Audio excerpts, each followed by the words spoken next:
Şimdi huzurlarınıza bu kutlu kervanın öncülerinden birini daha, muhterem İhsan Şen Ocak hocamızı davet ediyorum. Buyurun hocam.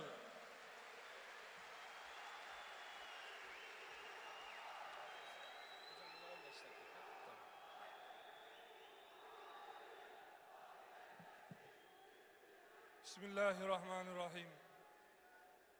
Elhamdülillah. Salatu vesselamu ala Resulillah.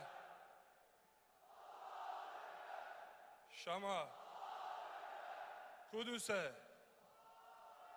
Mısır'daki kuklaların mahkemesinde dünya size karşı toplandı dendiğinde اَلَّذ۪ينَ قَالَ لَهُمُ النَّاسِ اِنَّ النَّاسَ قَدْ جَمَعُوا لَكُمْ فَاخْشَوْهُمْ فَزَادَهُمْ اِيمَانًا وَقَالُوا حَسْبُنَا اللّٰهُ وَنِعْمَ الْوَكِيلِ. Bize Allah yeter diyen Muhammed Mürsi'ye bakıp çırpınan Karadeniz'e selam olsun. Kardeşlerim,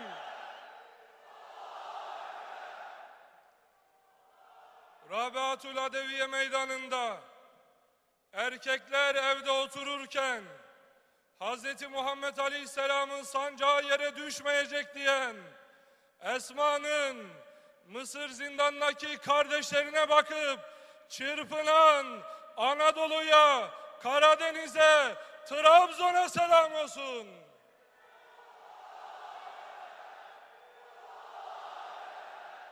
Kardeşlerim,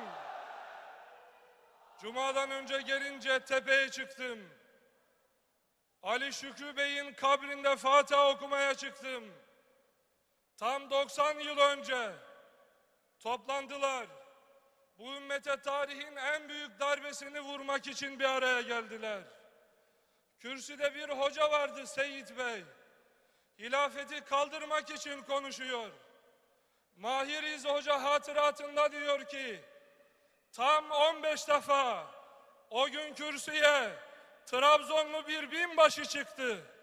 Ali Şükrü Bey çıkar, Rauf Orbay en son çıkarken belinden tutar. Çıkma Aliciğim, asacaklar seni der. Trabzonlu binbaşı Ali Şükrü Bey meclise gelir. Hocalar arka safta susarken der ki, ben Hazreti Muhammed'in sözlüsüyüm. Ali Şükrü'nün başı hilafetimize, Kur'an'ımıza feda olsun.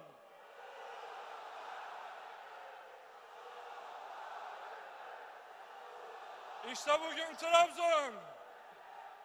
Trabzon'da yürekler, Karadeniz'de, Anadolu'da Ali Şükrü Bey'i, onun davasını, onun hakikatini selamlıyorlar.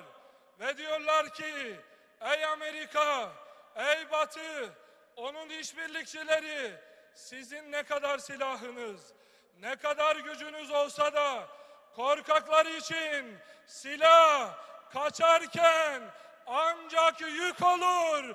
Çanakkale'deki gibi hezimete uğrayacaksınız. Kardeşlerim, bu salon diyor ki, melekler şahit olsun, ümmet şahit olsun, insanlık şahit olsun. Biz futbol maçını izlemek için bu salona gelmedik. Bu yürekler Karadeniz'de, bu yürekler Anadolu'da bir futbol maçı için çırpınmıyor. Şahit olay dağlar, şahit olay dünya. Abdülhamit'in yolundayız, Yavuz'un yolundayız. Uhud'da Hazreti Muhammed şehit oldu dedikleri zaman sallallahu aleyhi ve selleme dair kumu ve mutu ala ma mâte aleyhir Resul, Hazreti Muhammed'in şehit olduğu yerde kalkın cennete yürüyün diyen 10 binler var bugün Anadolu'da. Kardeşlerim, 90 yıl önce dediler ki Kur'an-ı Kerim kapatılacak. ezan-ı Muhammediye Türkçe okunacak. Anaların başındaki çarşafa el uzatılacak. Kur'an-ı Hakimi bu millet unutmaya başladı. Subhaneke'yi okumaktan acizdi. Fakat Kur'an-ı Hakim'de ilk ayet İkra bismi rabbikellezî halak okumayı emrediyor. Yani diyor ki bu sancak yere düştüğü zaman ulema ile kalkacak. 90 yıl önce Trabzon'un dağlarında Aşık Kutlular, Dursun Efendiler dediler ki siz bu milleti Kur'an'dan ayıramazsınız. Unzilel Kur'anu ala sebati ahrufin. Ey Subhaneke'yi okuyup da ölüsünü kaldıramayan Anadolu, Maraş'tan, Diyarbakır'dan, Edirne'den evlatlarını gönderin. Bu dağlar Kur'an'a medrese olacak Allah'ın inayetiyle.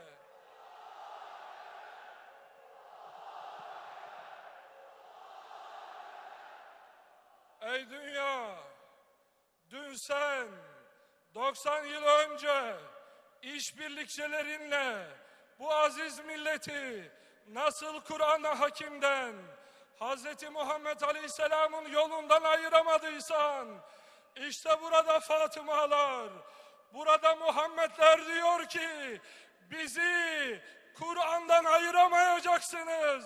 Kur'an nizamını hayatımıza tatbik etmekten asla koparamayacaksınız. Ey siz İslam-ı irtica, Müslümanları yobaz olarak gören, yeryüzünde karardıkça hiçbir insanın kendileri kadar kararamayacağı adına aydın denen küfür yobazları ne kadar siz bildiri yayınlarsanız yayınlayın, ne kadar Allah ve Resul düşmanı eşkıya ile aynı yerde duruyoruz derseniz durun, işte Anadolu çırpınıyor.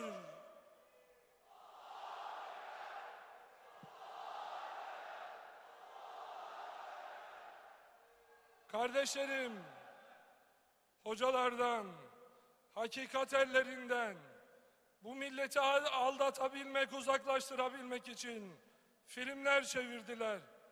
Gelirken arabada bir kardeşim Oflu Hoca diye bir film izletti. Orada ahlaksız bir adamı hoca rolüne soktular.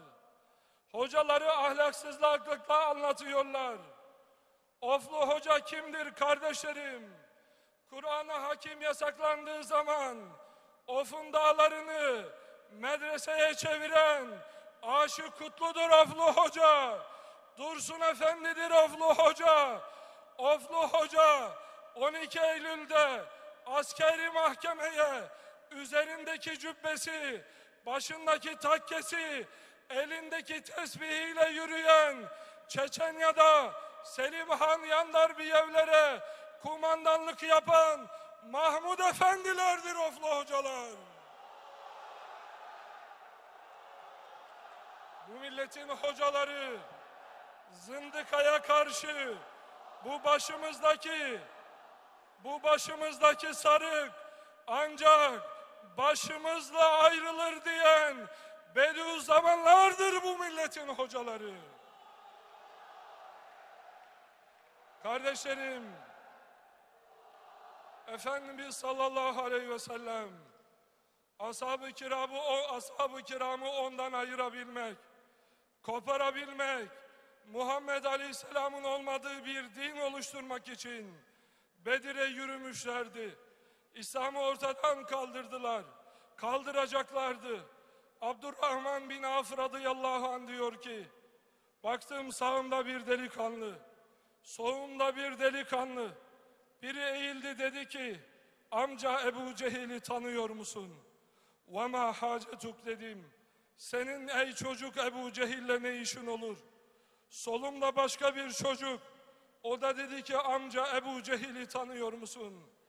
Ebu Cehil'le ne işiniz olur dediğim zaman dediler ki, اُخْبِرْتُ اَنَّهُ يَسُبُّ رَسُولَ اللّٰهِ Duyduk ki Ebu Cehil Hazreti Muhammed'e sövüyor sallallahu aleyhi ve sellem. Onlar oradan atıldılar, Ebu Cehil'in üzerine gittiler. Muaz bin Amr radıyallahu anh orada kolunu kaybeder. Muaz bin Amr'ın kolu kesik. O halde Hazreti Muhammed'i korumak için aleyhisselam Bedir'de yürür Muaz bin Amr. Kolu kendisine engel olunca o kolu yere koyar, ayağıyla basar, kolunu orada bırakır. Allah Resulü nerede diye Bedir'de onu korumaya devam eder Muaz bin Amr. Şimdi Bağdat'ı vuranlar, Muhammed Mürsi'yi hapishaneye koyanlar, işte Trabzon'da Seyit Çavuşların evlatları diyorlar ki bizim askeri hastanelere ihtiyacımız yok. Kollarımızı kopardığınız zaman bizim anesteziye ihtiyacımız yok.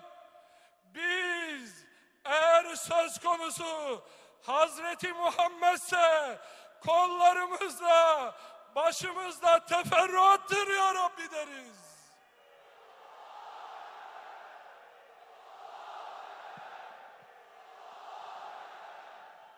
Kardeşlerim,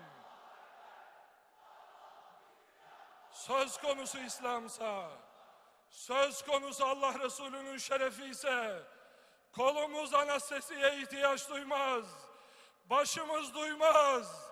Biz Hazreti Muhammed Aleyhisselam'ın yolunun fedaileriyiz. Cevat Paşa diyor ki, Çanakkale meydanında dolaşıyorum. Bir asker gördüm. Orada yatıyor, uzanıyor, askeri hastaneye gitmiyor. Evladım dedim, ayağa kalktı. Bir eliyle gözünü tutuyor. Evladım elin dedim. Elini indirdi, tekmil verirken baktım ki gözü yerinde değil. Evladım gözün dedim. Dedi ki komutanım, gözüm göreceğini gördü. Anamın çarşafına elini uzatmaya giden İngiliz zırhlılarının Çanakkale Boğazı'na gömülmesini gördü ya. Ayasofya'da ezanı Muhammediye'yi susturmaya giden o zırhlıların batmasını gördü ya. Varsın kumandanım, bundan sonra gözlerim görmesin. Burada öyle gençler var ki ey Amerika, onlar diyorlar ki eğer bu gözlerin hedefi Hazreti Muhammed'i, ümmeti korumak olmayacaksa bu gözler bedenimize yüktür.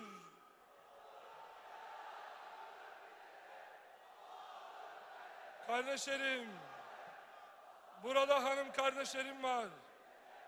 Ebu Davud rivayet ediyor. Bir kadın gelir meydan yerine Ummu Hallat radıyallahu anha. Oğlunu sorar. Oğlu şüheda arasında. Fakat yüzü kapalı bir kadın. Derler ki bu nasıl bir ana? Evladını kaybetti fakat yüzünü açmıyor. Der ki Hazreti Muhammed Aleyhisselam'ın öğrencisi. İn urza ibni ve len urza hayai. Felen urza hayai. Oğlumu kaybettiysem, oğlumu yitirdiysem hayamı kaybedemem. Onlar en zor zamanlarında hayalarıyla, edepleriyle ayakta durdular. Şimdi burada Kara Fatmaların çocukları var, Fatımalar var, Zeynepler var. Onlar diyorlar ki biz iffetimizi Facebook'lara feda edemeyiz. Bizim yıldızlarımız magazin programlarındaki kadınlar değil. Bizim yıldızlarımız burnunu göstermekten haya eden Hazreti Muhammed'in kızı Fatıma'dır, eşi Zeynep'tir diyorlar. Kardeşlerim, meydan yerlerine çıkacaksınız. Büyük mücadeleye hazırlanacaksınız. Etrafınızı kuşatıyorlar. Önce akideniz sağlam olacak. Sonra küfürle hesaplaşmayı Üstad Necip Fazıl'dan dinleyeceksiniz. Namazı Ebu Hasan el-Nedvi'nin 4 rükününden okuyacaksınız. Cihadı size Seyyid Kutup anlatacak. Bu millete nasıl kıydılar? Üstad Kadir Mısıroğlu'ndan dinleyeceksiniz. Kimseden vazife beklemeyin. Ey lisedeki, üniversitedeki kardeşim, sana vazifeyi kuntum hayra ummetin uhricet linnas diyen Allah sana vazife veriyor. Medine'ye senin yaşında Musab'ı gönderen, benim gelişime Medine'yi hazırla diyen Hazreti Muhammed sana vazife veriyor. Hazır mı üniversite Trabzon? Hazır mı liseler? Hazır mı Hazreti Muhammed'e? Kardeşlerim, büyük vazifeye hazırlanın. Sular kabarıyor ama ümmetin Nuh'un gemisinin gelmesine dair umutları artıyor. Allah bu sancağı yeniden sana nasip edecek. Medine-i Münevvere'de Efendimiz Aleyhisselam'ın huzuru saadetlerinde Hindistanlı Diyobendi medresesinden bir alim şöyle bir rüya anlatır. Allah Resulü buyurdular ki bakiyetil mubaşşirat. Rüyalar hakikat olursa işaret verirler. Dedi ki tam şurada duruyordum.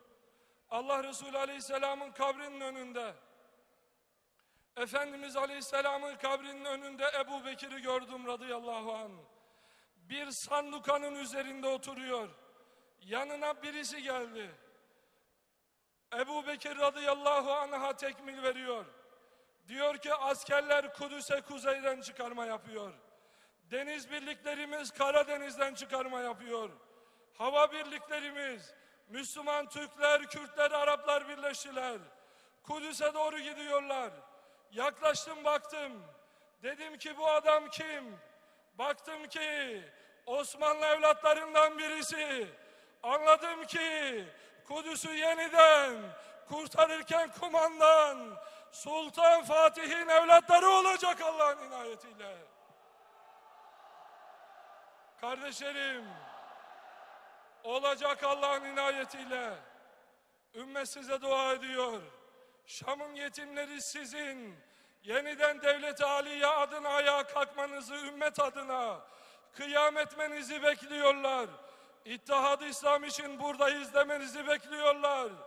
Allah'ın inayetiyle sen en büyük öğretmen olacaksın. En büyük doktor, en büyük mühendis. Sen Gazali olacaksın. Kurucu metinleri yazacaksın. Sen bir mühendis olarak öyle yazılım programları geliştireceksin ki Amerika'nın denizaltılarının işletim sistemlerini bozacaksın. Rusya'nın uçaklarını Moskova semalarında düşüreceksin. Yapacaksın Allah'ın inayetiyle. Sen denizler tutulduğu zaman gemileri karadan yürüten Fatih'in evladısın. Allah'ın selamı üzerinize olsun. Esselamu Aleyküm ve Rahmetullahi ve Berekatuhu.